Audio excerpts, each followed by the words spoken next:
Live. Hey everyone, welcome to the Mike Gormley Show. Nice to have you here. It's momentous in the Santa Barbara area because this is my first show in that area with Radio Evolve. So welcome to the world, Radio Evolve. It's great to have you out there playing music. Thank you, Jeremiah Higgins, for putting that together. And Jeremiah is a producer of this show, and and it's a broadcast world that is expanding. Um, Happy to have as our first Santa Barbara guest, although she's in Nashville, is Ann McCUE, who's with us today and talking about a new album and what's going on with her life and career. And hello, Ann. Hello. Hi, Mac. How you doing? I'm doing okay. What's going on in Nashville these days? It's really oppressively hot and humid. Oh, really? Yeah. There's I no, heard that's the case in New York, but I didn't know it had got that far south.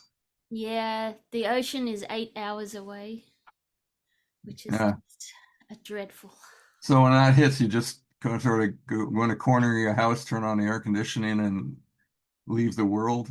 Yeah, I try not to go out much in summer. I'm not a big fan of summer when you can't go to the beach. It's really sad. Yeah. All right. But it's the South, and the South has a lot of humidity. What can I say? Yeah. Nothing you can do about it. No. Yes. Except sing some songs. You got some new songs out. You got a new album called in a history of great album titles from Ann McCue. This one is Holy Roller Coaster. And it's by Ann McCue and the Cubists. Mm-hmm. Who are the Cubists? The Cubists are some are a figment of my imagination. Um, like Jane Nightshade, she is actually a character in my forthcoming novel, Uh-huh. and I've she played the bass on the album. But I've got some real musicians in there as me, I guess you might say. Dave Raven played a lot of the drums. I had a few drummers from Nashville come over. I started recording during COVID when we were still wearing masks. So the drummers would be at one end of the house in their masks, and I would be up at the other end of the house recording them. And Jim Hoke is a legendary musician here in town. He's in the Guinness Book of Records for playing the most instruments on the most albums in history. Really? He plays every reed instrument.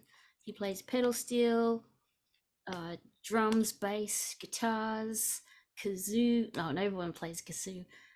He plays all sorts of really exotic instruments, and he's a genius.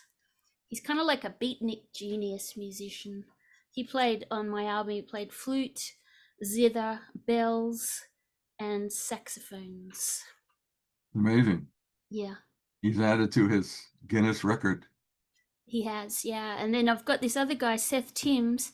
He's like a Beatles aficionado. In fact, we had a Beatles covers band called Apple Scruggs for a while. He can play everything, every keyboard part on the Beatles albums. He played harpsichord type music on Shadow Lane, which is the new single, actually. Hmm. Yeah. Is that a band that might appear live, or is it purely for recording? It was during COVID, so we never even we only played together in person once. Um, but I don't know, it's pretty tricky playing those songs and singing at the same time and all that. They're from the albums that they didn't ever perform live, and you Hmm. can see why they didn't want to, because they're such incredible arrangements vocally and instrumentally. You used to tour quite a bit. You've cut back on that, right? I cut back because I didn't make an album for 10 years. Um, I kind of had, you might call it writer's block, I don't know. I just called it a long grey tunnel where I didn't have the songs coming in that I usually did. And so I just didn't make an album. And then I waited and waited. And then it was during COVID when we couldn't leave and we were just at home and everything was really quiet. There was no traffic, that the songs started coming in again. And I started recording them as they came in. So So, it was up to COVID a 10-year writer's block, or well, roughly? I guess you couldn't really say a 10 year. It was my last album came out in 2015. So, but I haven't put an album. It took me 5 years just to, get the album together and put it out. So it's 10 years since my last album. Uh-huh. Yeah. Is that frustrating for you not having that, or was it It just a nice was break? it was horrible. It was very depressing. I didn't Yeah. I don't really have an identity. If I'm not a songwriter and a musician, I don't really exist. So it was really difficult time to get through. Wait, did you just say I'm not a songwriter and musician? No, I said if I'm not writing songs Ah, and if I'm not a musician like playing, then my identity goes out the window. I don't know who I am because that's what I I've get it. based my whole life on. Yeah. I get it. Mm. And so the writer's block thing, did you ever get it analyzed? Did anybody ever know why these things happen? Because it's Uh, true, right? It's true. It's just blocked. It's just not happening, right? yeah, you're not tuning in to the song goddesses. You're not tuned in on that channel for some reason, and Mm.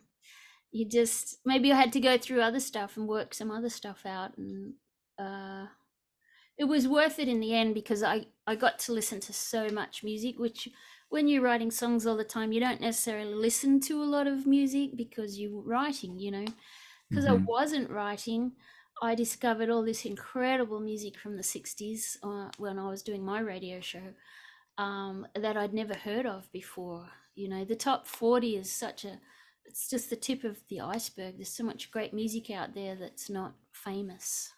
Yeah, Mm, this that's true. There's a lot of really good stuff out there. Your show is well, it's basically in Nashville, yeah, although it's probably on the internet somewhere out there around that's the true. world. Yeah. What's the name of the show? It's called Songs on the Wire and it's on WXNA Nashville. It's it's eclectic in its style though, and what you could be play almost anything, Yeah. which is true, but the music, your music that people hear, I'm Mm. sure they can hear the eclectic side, but I mean, as I remember, you're a big Django Reinhardt fan, and there's some even maybe would it have been 1920s, 1930s female singers that didn't you do some recording of that kind of material at one point? Yeah, Blue Sky Thinking, that was my last album. That was inspired by pre-World War II style music. So it was swing and gypsy jazz and country blues stuff.